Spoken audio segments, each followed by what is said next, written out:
Hello Anita, चलिए आज micro enterprise में आपकी आय बनाने में मदद करने वाली संपत्तियों की सुरक्षा के महत्व के बारे में बात करते हैं। मुझे इस बारे में बताइए। जोखिम को कम करने और वित्तीय सुरक्षा सुनिश्चित करने का एक तरीका बीमा है। बीमा एक उपकरण है जो विभिन्न जोखिमों से होने वाले नुकसान की लागत को कम करने में मदद करता है। यह नुकसान की भरपाई की गारंटी देता है या अनिश्चितता के समय में सुरक्षा देता है, जिससे आप जोखिम और अनिश्चितता के कारण होने वाले नुकसान के डर के बिना अपने काम पर ध्यान दे सकते हैं। मैंने इंश्योरेंस के बारे में सुना है। क्या आप अलग अलग तरह के बीमा के बारे में बता सकती हैं जो मेरे माइक्रो एंटरप्राइज के लिए सही हो? बेशक अनीता, आइए पशु बीमा से शुरुआत करें। पशु बीमा आपके पशुओं को उनके मौजूदा बाजार मूल्य पर कवर करता है। दुर्घटनाओं, बीमारियों, सर्जरी या जीवन के नुकसान पर सुरक्षा देता है। प्रधानमंत्री फसल बीमा योजना जैसे फसल बीमा रबी और खरीफ फसलों पर प्राकृतिक आपदाओं या कीट हमलों के लिए कवरेज देती है।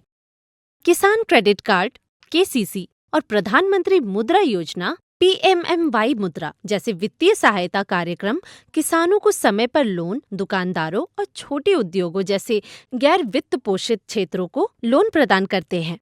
इसे समझाने के लिए आपका धन्यवाद। क्या आप उपलब्ध अलग अलग तरह के मुद्रा लोन के बारे में भी बता सकती हैं? निश्चित रूप से अनीता। मुद्रा लोन में बिजनेस के आधार पर कई कैटेगरी होती है।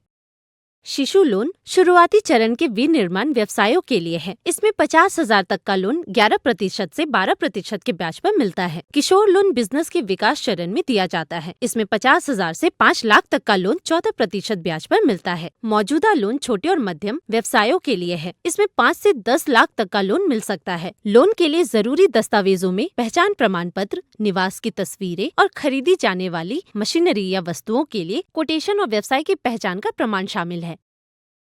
अब मुझे बीमा के महत्व और मिलने वाले अलग अलग तरह के लोन की बेहतर समझ हो गई है।